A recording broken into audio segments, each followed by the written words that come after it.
tumaze tubyabwe kubera ko tubyabwe ukanywa za nzoga z'inkorano ubu ngubu babaye hano mwanya babereka abantu banyweye za nzoga nitashikagarura umugabo ibiryo akananirwa kurya icyo uvuga uravuga ngo ntashoboye kurya kuko ari inzoga amazemo iminsi ntabwo ari zo igifu gishobora kuba cyuzuyemo n'umucanga kuwasambanyije umwana uri hasi y'imyaka 14 umubwire iyo tuganira n'abantu bafunzwe burundu bo baba babaye cyane kuko batuye ku wundi mugabane icyambere nushaka kumubaza uyu munsi ni kuwa kangahe ntabara kuko habara umuntu utekereza ko ari cyo yakoresha ushaka kwanga kugurira abajura mwebwe mushaka kuvuga ngo tutubari zica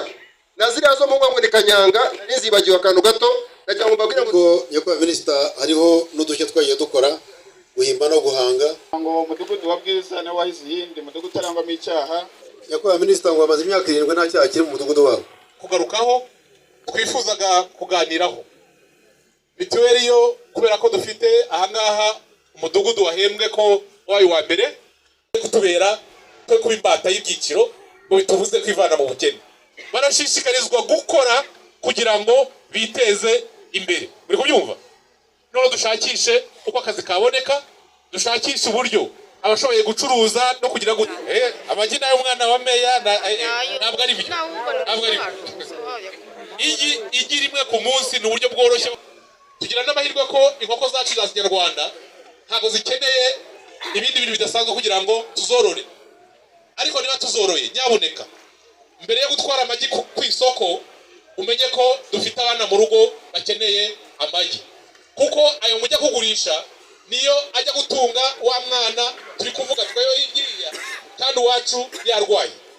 mujya gutera uburezi arabwibanze ariko impamvu mashimisho kumanya icyoti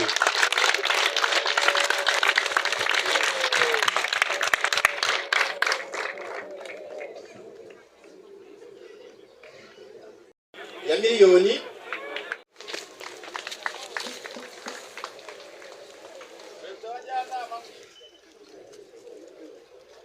ibi ni ibikorwa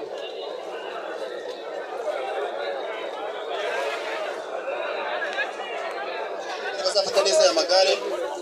aya magare bayahawe kugira ngo azajye bafasha mu rwego rw'inyoroshyangendo bagomba kuyabungabunga bakayafata neza